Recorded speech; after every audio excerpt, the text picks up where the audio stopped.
Hello, everyone. Thank you for stopping by for our mental health and self-care workshop. We're happy to be able to present our third workshop where you've been building out these mini workshop series. So if you have any ideas of things that you would like to see in the future, please continue to share with us like workshops that you are interested in so that we can continue to find speakers who are interested in sharing their knowledge with us.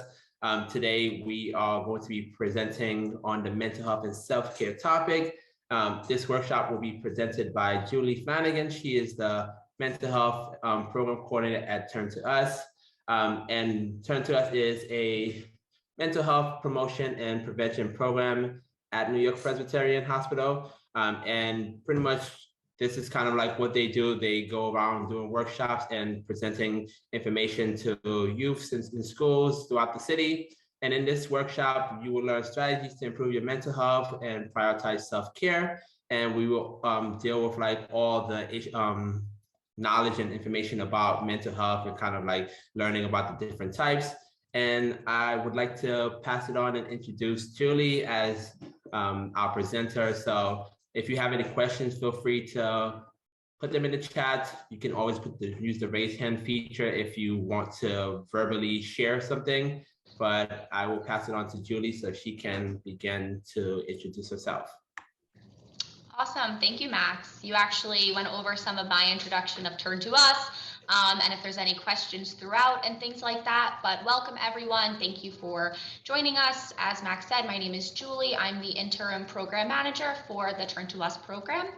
I actually got involved with Turn2 because I was the AmeriCorps VISTA for the 2018-2019 cohort, and so I transitioned to program coordinator and now the interim program manager for the program. So before we get started, I do just want to say, I know that this conversation can be difficult for a number of reasons. So if anyone feels that it's too much or they need time, please feel free to turn off your camera, step away, or do whatever you need to do to take care of yourself throughout the presentation.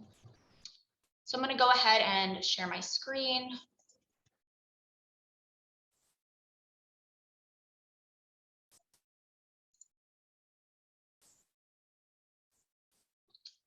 Sorry, 1 second.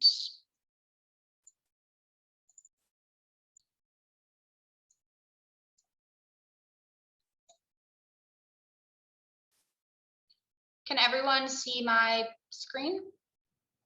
We can see it, Julie. Okay, perfect. It looks like we have the presenter view, however. But this is fine. Okay, give me 1 second.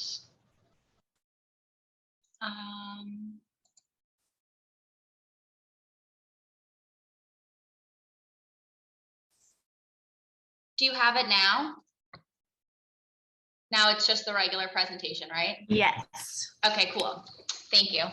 I haven't shared screen with the two computers in a while, so I had to get used to that. So thank you. Okay. So what is mental health?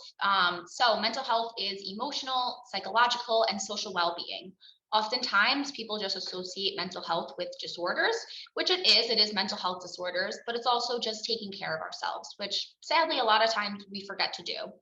And so when we don't take care of ourselves, it affects how we think, how we feel, how we act. It can help us with upcoming stress. It helps us make good choices. And it's something that's important with all stages of life. So it's important to, learn some good coping skills at a young age so that you're able to implement those skills throughout each stage of your life. So here is an image of what mental health is. I'm not going to go over all of it, but it's what it is and what it isn't. And so I just want to touch upon stigma and the misconception of mental health and mental health disorders. But, it's not something to be shameful of, and it's something that we need to just discuss more, especially in the absence of a disorder, just discussing mental health as a whole.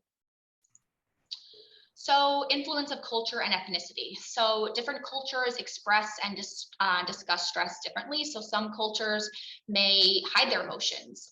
Some might have the tools to cope with stress, but all cultures and traditions handle stress and trauma differently. So someone could be bottling up their emotions because that's how they've seen their caregiver cope with stress. And then all of a sudden they get aggressive and start yelling at someone. So that might be how someone expresses their stress. So stigma of a label can be strong depending on the diagnosis and the culture. And once a label is made, so a label of someone with anxiety disorder or bipolar disorder, it's really difficult to change and revert back to the previous state. So it's really important to be careful of quick diagnoses and just being mindful of labels. So what causes a psychiatric disorder? So the three main factors are biology, so things like genetics, psychological factors such as personality or beliefs, and then also environmental factors or social factors. So that could be home life or things like toxic stress. So before we talk about toxic stress, I want to just touch upon positive and tolerable stress. So positive stress is things like everyday stress, which is normal and part of our lives. You have tolerable stress, which is more intense, but it's buffered by positive relationships and supportive relationships. So that could be the death of a loved one. And then you have toxic stress. So toxic stress occurs when a person experiences strong, frequent, or prolonged adversity. So that could be things like physical or emotional abuse. It could be neglect. It could be substance use or mental illness of a caregiver. And so it's important to be aware of what signs of toxic stress can be. So each person is going to express trauma and stress in a different way, but some major signs of toxic stress can be things like sleeping, having difficulty sleeping, so either sleeping too much or not enough, eating too much or not enough, increased anxiety, aggression, and things like hyperactivity. So here are some common disorders, and they're broken up into two sections. So you have some that are more than 6 months and some that are less than 6 months. So when they're prolonged, that's when it can lead to a diagnosis. So the ones on the right are just adjustment disorders. So they can be caused by an event or something happening. And that is typically if less than 6 months. And then you have on the left ones that are more than 6 months. And this is when a disorder and a diagnosis can come. So just important to be mindful of also situational things that can cause things like depression or anxiety, but it doesn't necessarily mean a diagnosis. So with each disorder, it's important to be aware of how long it takes for something to become a diagnosis and a disorder, which we'll talk about for a couple ones that we're discussing today. So here are just some disorders broken down into 3 categories. So we have internalizing, externalizing, and attention. Does anyone have an example or know what an example of internalizing, externalizing, or attention could be?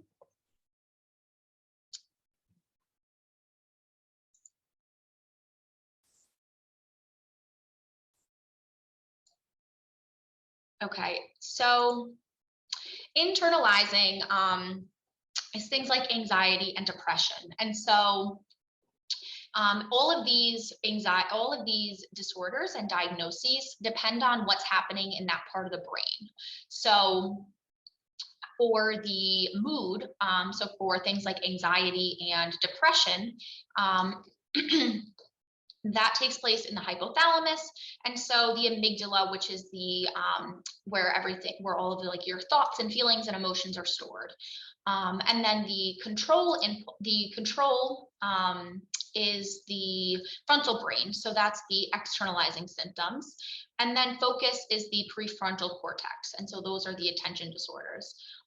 So each category has a couple just listed here, but there's many more for each of the different categories. So here are just some questions that I want to ask everyone. So please feel free to unmute yourselves. I can't see the chat, So if someone, you can either call out the chat or just you can unmute yourself and share. But number one, social anxiety disorder is a form of extreme shyness. True or false? False. It is true. False.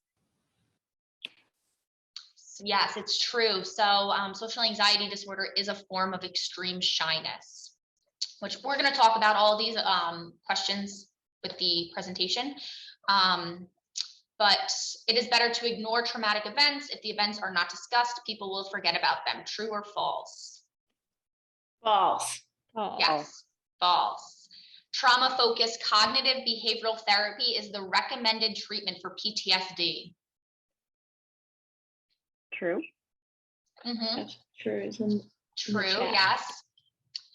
Experts recommend that medication should not be the only, should not be used as the only treatment for anxiety disorders. True. Trues are coming through in the chat. Trues, yes, awesome. Exposure therapy for anxiety disorders is harmful. True or false? False. Yeah, and it depends False. and false. In Yes, moderation. generally false if it's done in like an appropriate and correct way. And then separation anxiety disorder can be caused by exposure to family violence. True. True. Yes. Awesome. True. Thank you, everyone. So now we're going to talk about anxiety. So although anxiety often goes unrecognized and untreated, it is still the most common disorder for diagnoses. So 18.1% are diagnosed, but only 36.9% of those that are diagnosed receive treatment. So fear and anxiety are normal at different times and stages in life. But when it's a disorder, that's when it becomes inhibiting and it's difficult to do, daily routines and things like that. So because it is normal and common at times, it is often unrecognized because it can be normalized for, I'm just stressed, I'm just anxious, and things like that. So as mentioned, symptoms persist for 6 months or more for anxiety. So some common symptoms are feeling nervous, restless, you might have like a fast heartbeat, things like that. So if untreated, risk for cognitive issues, weakened immune system, and health complications can present. So as we talked about on the previous slide, experts advise against using medication as the only treatment. It should be medication and also psychotherapy.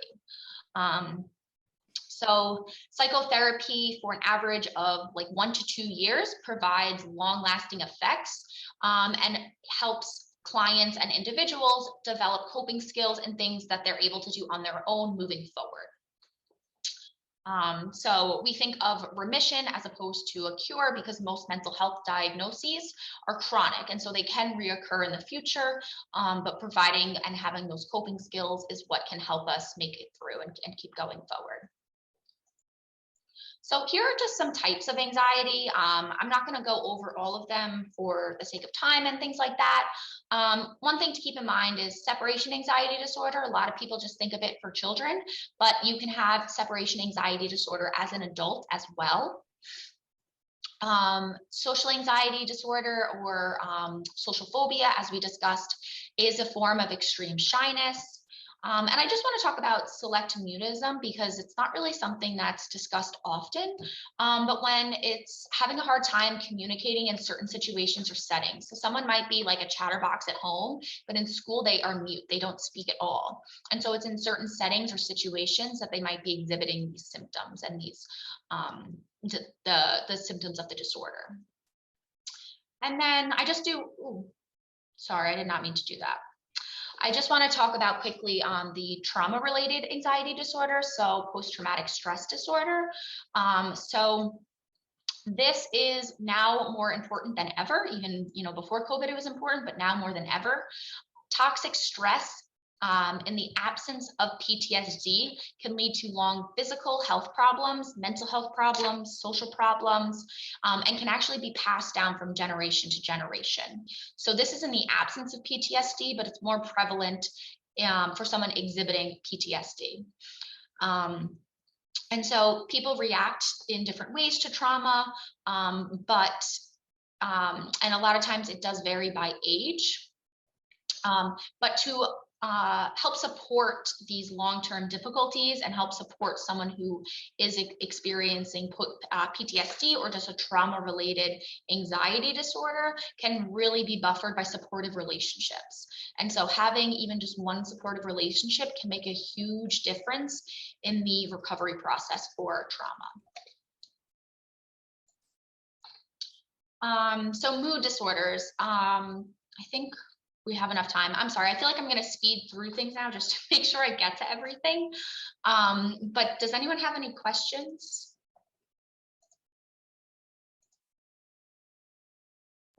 Okay. So far, none in the chat. What'd you say? I'm sorry, Max. I said there was none in the chat so far. All right, awesome, thank you. Okay, so mood disorders only begin in later adolescence, true or false? False. False. It is false. They begin a lot earlier than later adolescence. Most depressed individuals will get over their depression with no intervention. We False. have some truths in the chat.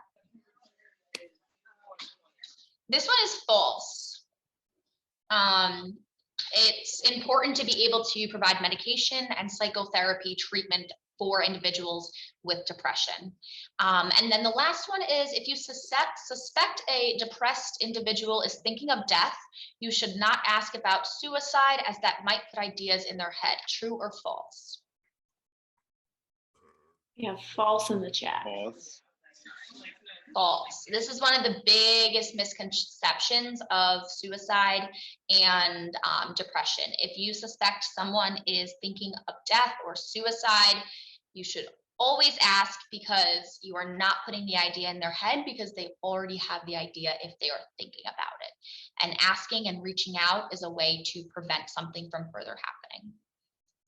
So, depression is defined as an illness when the feelings of depression persist and interfere with ability to function. So depression has a bunch of different types of disorders, and each disorder does vary in time that symptoms persist for. So some disorders are as little as 2 weeks, and some are as long as a year. So it really depends on the specific diagnosis and the specific disorder for the time frame. About 8.4 of adults have been diagnosed with depression, and situational variables can make people feel more likely to experience depression. So if someone just had a close family member pass away, or something like that, they might experience that situational depression that we were talking about before. So in 2020, 45,000 people died by suicide in the US. And between 2000 and 2020, the national rate of suicide increased by 30%. So as we talked about before, it is a myth to ask someone if they're thinking about suicide, that you are putting that idea in their head. If you think someone is suffering with depression, please, please, please ask them if you are thinking about suicide or you are thinking about dying. You want to be direct and not leave things up for interpretation when you're asking these questions. So I just want to also say that as a society, we are trying to say died by suicide and not commit suicide. And that is because the word commit has a lot of stigma around it. And so it makes it seem as though that person wanted to do that or couldn't help it. And it just has that negative connotation. And so all of that just perpetuates the stigma of mental health and depression in general. So please try and say died by suicide, and also share that with like your friends and family and anyone that you think could benefit from that information. So I'm not going to read all the symptoms aloud, but the most common ones are things like continuous feeling of sadness or hopelessness, and a lot of changes in their mood. So you also have physical complaints, things like headaches, anger, irritability, things like that. So thoughts of death or suicide are not common in children under the age of 10, but still does happen. And that number is sadly increasing as the years and years go on. So again, symptoms have to be present on most days and for an extended period of time. So if someone's grieving. I have a quick question. Sorry to Yes. interrupt. Is delayed grief considered a symptom of depression? I'm sorry, I had a hard time hearing that. What was that? I said, is delayed grief considered a symptom of depression? Like grief over a loss? Yeah, that's a good question actually, because grief is now part of the DSM-5, and it's actually part of the disorders now.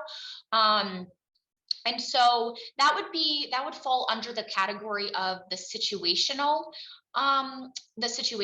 grief, the situational depression. But if those symptoms do continue to persist after a long period of time, then that's when you would want to further look into something and see if it is a disorder, because delayed grief can exacerbate depression, but it's only for a certain amount of time.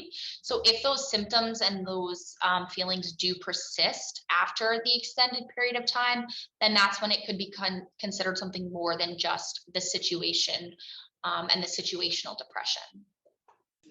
Okay, thank you so much. Yeah, no problem. And so, as I mentioned before, you want to try to find treatment for someone who is experiencing depression. So psychosocial interventions, so something like cognitive behavioral therapy is big for depression and anxiety, as well as medication. So having that combination is most beneficial for someone who is experiencing depression. Okay, so addressing the mental health stigma. So you want to be aware of your own beliefs about the causes of mental health issues. You want to also raise the consciousness of your own underlying attitudes about a person with difficulties, which can help approach them in a different manner. Be wary not to blame others for certain behaviors. And a lot of times stigma does impede our ability to recognize and appropriately address mental health concerns. So sometimes we don't even realize that we have this negative connotation or this stigma about something, but just being mindful and being able to recognize wow, I was thinking this, or, I did approach it in that way, can really help mitigate this stigma and help us move forward as a society with decreasing that mental health stigma. So I want to be conscious of time. So I'm going to skip this meditation video, but I'm going to send it to Max so that he can send it to everyone. If you just listen to this for 2 minutes, 5 minutes, whatever you want, being mindful can really help just for self-care. And I wanted to just break up the presentation with this, but we're going to just continue on, and hopefully you have time in your busy days to do it maybe later. Okay, so self-care. So what are some myths? So things like it's optional, it's all or nothing, it must be earned. So many times I've said to myself, I can't go for this walk because I only have 5 minutes. Well, that 5 minutes is going to make such a big difference. And so taking that 5 minutes will help me feel recharged. It'll help me be more productive in the rest of my day and just help me feel better overall. And so when we say these myths to ourselves, these myths turn into old habits. And once it becomes a habit, it is very, very difficult to change. So who here has said to themselves, there's always tomorrow, or I don't have time for it? I'm sure a lot of you are raising your hand or thinking to yourself, I have. But then tomorrow comes and you're just as busy. And so it gets pushed to the next day and the next day. So we want to try to change those statements and change those old habits. And instead of saying things like there's always tomorrow, you can say it will make a difference. I have time now. And make those changes so that it's positive statements rather than negative. So the power of words. So our culture is so driven by negative thoughts that the Weather Channel will often tell you that there's a 20% chance of rain before saying an 80% chance of sun. And so our mind is used to preparing for the worst rather than seeing the good in the situation. So who here wants to take a guess at the ratio of negative to positive comments? Like in our heads? Yeah, like in society, in our heads. Does anyone have a guess? 1 to 10. 60% negative. 80-20 is in the chat. Okay, so 80-20. We have it on a scale of 9 to 1, but yeah, so it's more than that. So 9 negative comments to 1 positive comment. And how many seconds do you think it takes to put someone down? And this is on average. So a lot of times people guess lower, but it's just an average for this one. Less than a minute. 1? I don't know. Yeah, so it really can be like 1 second, but on average, it's about 30 seconds. And how many compliments does it take to overcome a single criticism? 5. 10. 7. So if we say one thing like, "Oh, I can't do this," or any criticism, you then have to say 7 compliments to yourself to overcome 1 criticism.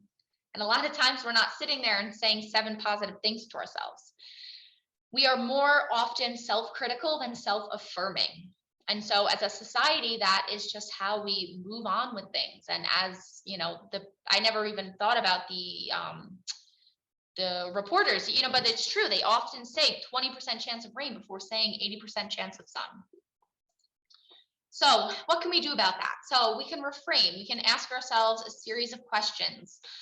You know, things like, will I remember it in 6 months? What can I learn from the situation? You can ask yourself these things when you're frustrated or you're just having a moment.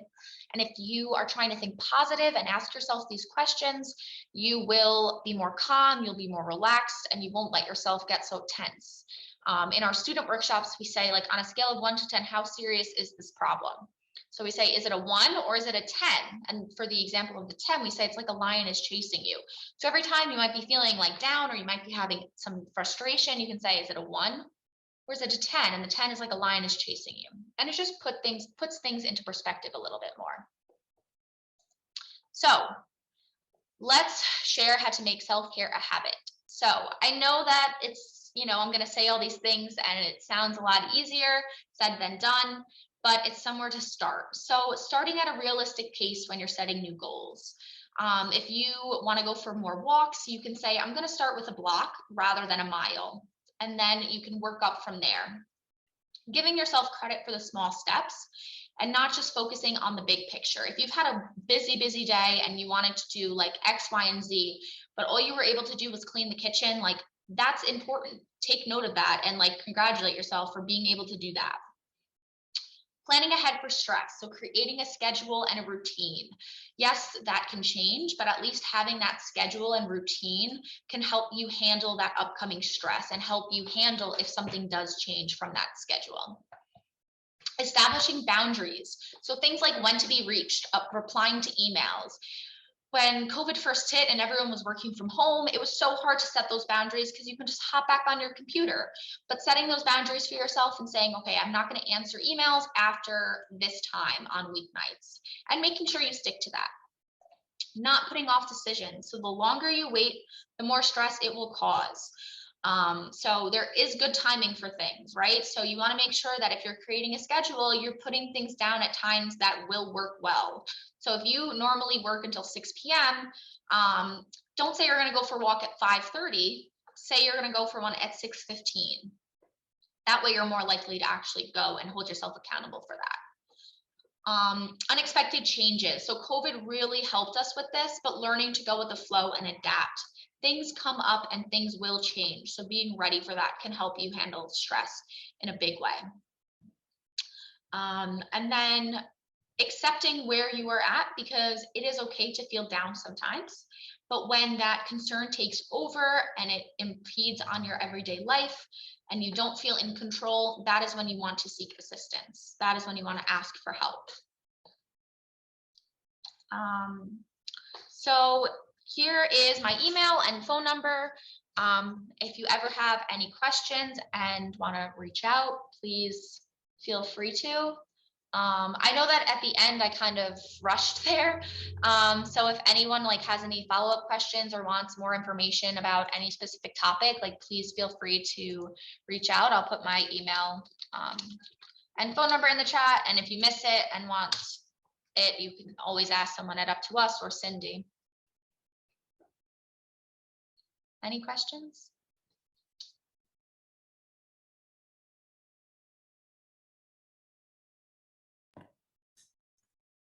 I'll ask a question.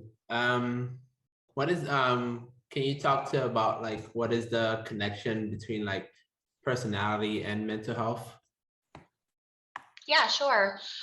So sometimes it can be, that can be like a number of factors. So it could be predisposed if certain genetics and environmental factors can also play a role. So a combination of that, but it can also be based off like medications. And so if you're on like certain medications and you're typically someone who gets like very irritable and things like that, it can actually cause it to exacerbate it and cause it to be more prevalent and present. And so the personality factors and traits play a role in terms of exacerbating those symptoms of the disorder. Julie, do you have any good resources if someone was like, you know, I feel like I am exhibiting some of these, I feel like I have anxiety or depression or something like that, but I'm not really sure where to start with seeking help or finding help, or it's hard to find help, it's sometimes expensive. Like, what are some steps you can think about that?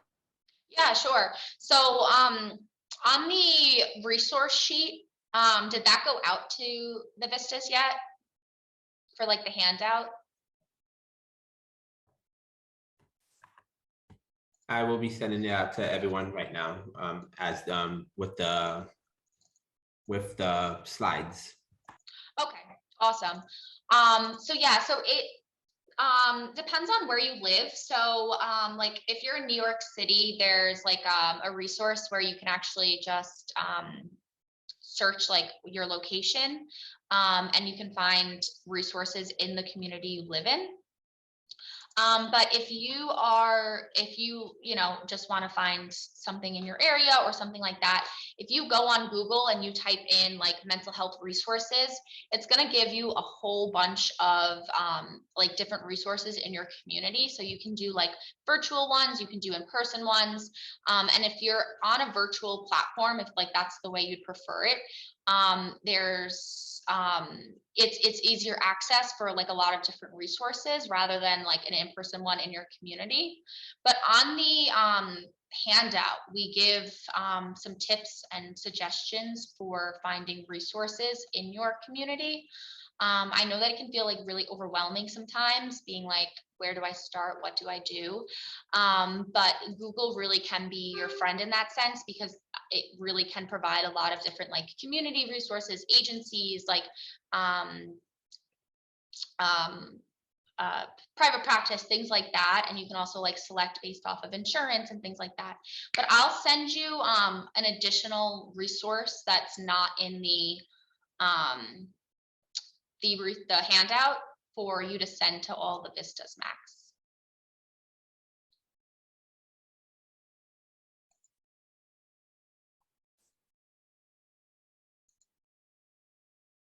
Thank you. And we also have the member assistance program, which can be accessed at mylifeexpert.com. Just using the company code, which is AmeriCorps. You can use that to get the free 24/7 mental health counseling, and there's other features on there that can also assist you. They have legal advice, financial advice.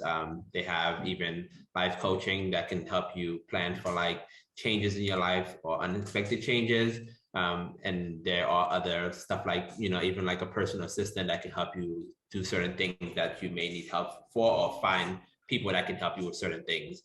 So there are resources that you can use. Julie has that member assistance information in the handout. I will be sending it out with the slides and everything after this so that everyone can have access to it. There is a survey in the chat. Feel free to fill it out and provide us some feedback on how the workshop is. And if there's any additional workshops that you would like to see in the future, this is the time to kind of like voice those ideas so that we can start to look into those ideas as we're planning for more future mini workshop series. But I wanted to stop and thank Julie for presenting the information. A lot of things that we probably didn't know about in terms of like, you know, maybe it was true or false. That gave us a little bit more clarity in terms of like our own preconception of what we think things may be. But overall, thank you, Julie, for the presentation. Everyone, please stop and say thank you to Julie before you hop off, and also complete the survey as you leave. Just want to say, I'm sorry if it feels rushed. Like the 30 minutes there's so much information that I wanted to share. So I apologize if things seemed rushed. But thank you, everyone. Thank you, Julie. That was great.